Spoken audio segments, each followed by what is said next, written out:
नमस्कार दोस्तों, स्वागत है आपका हमारे चैनल पे। आज हम बात करने वाले वेब 3 के ऊपर। Because different social media apps के ऊपर, न्यूज के अंदर सब तरफ वेब 3 का ही नाम हो रहा है एंड बहुत सारे लोग ये वेब 3 है क्या इसे जानना चाहते हैं एंड उसमें से आप भी है। बिकॉज आपने इस वीडियो के ऊपर क्लिक किया है, सो बिना किसी देरी के शुरू करते हैं हमारा वीडियो। तो सबसे पहले बात करते हैं कि वेब 3 है क्या। वैसे तो उसके नाम के अंदर ही उसकी सारी इन्फॉर्मेशन बताई गई है। बिकॉज वेब मतलब इंटरनेट से जुड़ी चीज होती है एंड 3 मतलब वो एक वर्जन है। एंड इससे पहले 2 वर्जन आके गए वेब के, जो कि 1 एंड 2। सो ये वेब 3 जो ये न्यू टेक्नोलॉजी है जिसे हम एक काइंड ऑफ इंटरनेट सर्विस भी कह सकते हैं। एंड इस वेब 3 की खास बात ये है कि ये डिसेंट्रलाइज्ड ब्लॉकचेन के ऊपर बनाई गई है। और ये जो वेब 3 टर्म है ये कुछ सालों से अभी काफी ज्यादा पॉपुलराइज हो रही है, बट ज्यादा पॉपुलैरिटी इसको पिछले साल से मिलना शुरू हुई है। एक इन्वेस्टर है जिनका नाम है पैकी मैककॉमरिक, जिनका बहुत बड़ा हाथ है वेब 3 को पॉपुलराइज करने में। उनका कहना है कि वेब 3 एक इंटरनेट है जिसके अंदर ओनरशिप, जो वेब 3 सर्विसेज बनाने वाला है, जो बिल्डर है वो, एंड जो यूज करने वाला है यूजर वो, ये दोनों ही उसके ओनर्स है।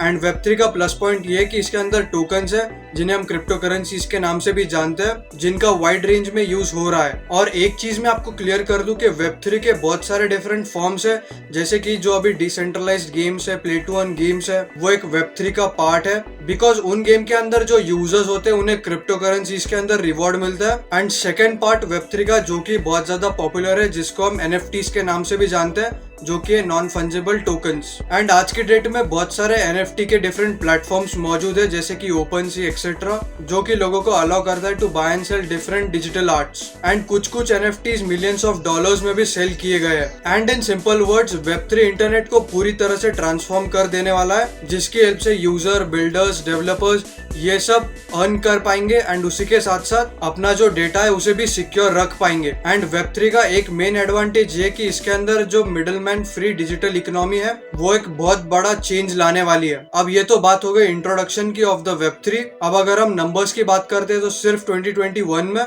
जो वेंचर कैपिटल फर्म्स है उन्होंने $27 बिलियन से भी ज्यादा की अमाउंट वेब 3 बेस्ड जो न्यू स्टार्टअप्स है उनके अंदर लगाई है। एंड ये जो 2021 में अमाउंट इन्वेस्टेड है वो प्रीवियस 10 साल के अंदर जो वेब 3 में अमाउंट इन्वेस्ट की गई थी उससे भी ज्यादा है। और मजे की बात यह है कि जो बिग टेक कंपनीज है जैसे कि Twitter, Instagram, Facebook, Reddit and many more big companies ने उनके खुद के वेब 3 प्रोजेक्ट्स के अंदर एक्सपेरिमेंट्स करना स्टार्ट कर दिया है। एंड मैं आपको बताना चाहूंगा कि वेब 3 सेक्टर के अंदर आने वाले टाइम में बहुत सारे जॉब अपॉर्चुनिटीज रहने वाले हैं। एंड अगर आपको वेब 3 सेक्टर के अंदर जॉब्स चाहिए तो उसके लिए आपको क्या क्या स्किल्स डेवलप करने पड़ेंगे उसके ऊपर मैं एक स्पेसिफिक वीडियो जरूर बनाऊंगा। और अगर हम अभी बात करें वेब 1, वेब 2 और वेब 3 के डिफरेंस की, तो वेब 1 अर्ली 2000s में आया था एंड वो एक इंटरनेट का ऐसा टाइम था जिसके अंदर blogs, then board messages and कुछ अर्ली पोर्टल्स रहते थे जिसका आज के डेट में कोई भी जिक्र नहीं किया जाता। एंड वेब 3 के दौरान बहुत सारे लोगों ने सिर्फ एक ही चीज की, वो है जो वेब स्टैटिक पेजेस होते हैं उन्हें रीड करने का काम किया। एंड उस टाइम में वेब 1 को बिल्ड किया था ऑन ओपन प्रोटोकॉल जैसे कि HTTP, SMTP and FTP and ये कुछ टाइप्स है प्रोटोकॉल्स के। आप ओपन प्रोटोकॉल से सिर्फ इतना समझ सकते हैं कि एक वेब इंफ्रास्ट्रक्चर होता है जिसे कोई एक सिंगल कंपनी ओन नहीं करती। एंड आज तक HTTP को यूज किया जाता है जो कि हाइपरटेक्स्ट ट्रांसफर प्रोटोकॉल। अब अगर हम वेब 2 की बात करें तो ये एक नेक्स्ट फेज था ऑफ द इंटरनेट जो कि 2005 के अराउंड स्टार्ट हुआ था। एंड इस वेब 2 के दौरान ही सोशल मीडिया का बूम आया था, जो सोशल मीडिया अभी भी चल रहा है जैसे कि फेसबुक, ट्विटर, यूट्यूब। एंड इस वेब 2 के अंदर लोग अपना खुद का कंटेंट क्रिएट करने लगे एंड वो कंटेंट डिफरेंट फॉर्म्स में हो सकता है जैसे कि blogs, videos, post. And web 3 के दौरान ही लोग एक्टिवली पार्टिसिपेट करने लगे इन इंटरनेट। अब आप कहेंगे कि वेब 2 के अंदर सब सही तो चल रहा था, इसमें प्रॉब्लम क्या थी? वेल इस वेब 2 के अंदर कुछ ऐसा होने लगा जिसके वजह से लोग जो कंटेंट क्रिएट करते थे उसका उनको क्रेडिट नहीं मिल रहा था। एंड जो बिग कंपनीज थी उस टाइम की वही पैसा कमा रही थी, जिसके वजह से बिग कंपनीज के पास ही सारा कंट्रोल आ गया था। तो ये एक बहुत बड़ा फ्लॉ था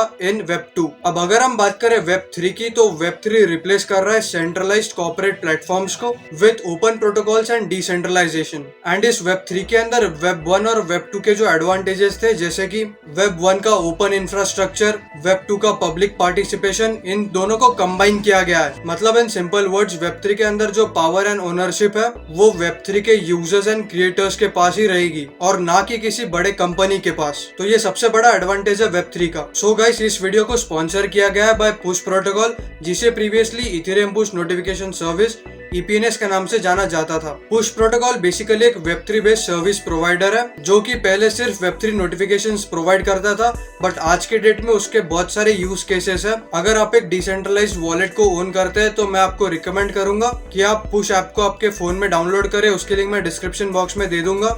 जैसे ही आप पुश ऐप को अपने स्मार्टफोन में डाउनलोड कर लेते हैं, आपका जो पब्लिक वॉलेट एड्रेस है उसे आपको पुश ऐप के साथ कनेक्ट करना है एंड उसके बाद आप tons of different Web3 services को सब्सक्राइब कर सकते हो। एंड अगर आप पुश प्रोटोकॉल है क्या उसे डिटेल्ड वे में जानना चाहते हैं तो उसके ऊपर मैंने डेडिकेटेड वीडियो बना के रखा है, उसकी लिंक मैं यहाँ पे प्रोवाइड कर दूंगा। आप उसके ऊपर क्लिक करके सारी इन्फॉर्मेशन देख सकते हैं। तो वापस आते हैं हमारे टॉपिक के ऊपर। एंड अगर हम बात करें वेब3 के एग्जांपल्स की तो आज की डेट में बहुत सारे डिफरेंट एग्जांपल्स मौजूद है वेब3 के। सबसे रिसेंट मैं आपको एक एग्जांपल देना चाहूंगा। सो रिसेंटली मैंने इंस्टाग्राम के ऊपर एक चीज नोटिस की जिसके अंदर जो क्रिएटर्स है उन्हें डिजिटल कलेक्टेबल्स का एक डिफरेंट ऑप्शन प्रोवाइड किया जा रहा है थ्रू इंस्टाग्राम, जिसके अंदर आप अपने डिसेंट्रलाइज्ड वॉलेट को कनेक्ट कर सकते हैं, जिसके अंदर आपके पास जो डिफरेंट NFTs है आपने बाय किए हुए हैं, तो वो वॉलेट को आप जब कनेक्ट करेंगे इंस्टाग्राम के साथ तो जो आपके डिफरेंट NFTs है जो आपने बाय किए हैं वो सारे इंस्टाग्राम के ऊपर दिखेंगे on the digital collectables. And अगर मैं और एक एग्जाम्पल की बात करूँ तो ट्विटर के अंदर आप टिप दे सकते हो इन क्रिप्टोज टू डिफरेंट पीपल जो ट्विटर के ऊपर मौजूद है। और ये तो बस 2 एग्जाम्पल से जो वेब3 बेस्ड थे एंड ये मैंने आपको बताया बिकॉज आपको इंस्टाग्राम एंड ट्विटर पता होगा, बट वेब3 के आज के डेट में बहुत सारे एग्जांपल्स मौजूद है। एंड अब आप ही सोचिए कि इंस्टाग्राम एंड ट्विटर जैसे बिग टेक कंपनीज ने वेब3 को अपने एप्स के अंदर इंटीग्रेट किया है, मतलब वेब3 को अडॉप्ट किया है, तो पूरी दुनिया करेगी क्या कर रही है। सो विद दैट सेड, अगर आपको ये वीडियो इन्फॉर्मेटिव लगा हो तो प्लीज इसे लाइक कर दीजिए। अगर आप हमारे चैनल पे नए तो सब्सक्राइब कर दीजिए। एंड अगर आपको कुछ डाउट है तो आप कमेंट सेक्शन में पूछ सकते हैं, मैं आपको रिप्लाई जरूर दूंगा। एंड अगर आप एक डिसेंट्रलाइज्ड वॉलेट यूज करते हैं तो पुश ऐप को डाउनलोड करना मत भूलना। With that said, thank you for watching this video and meet you in the next one.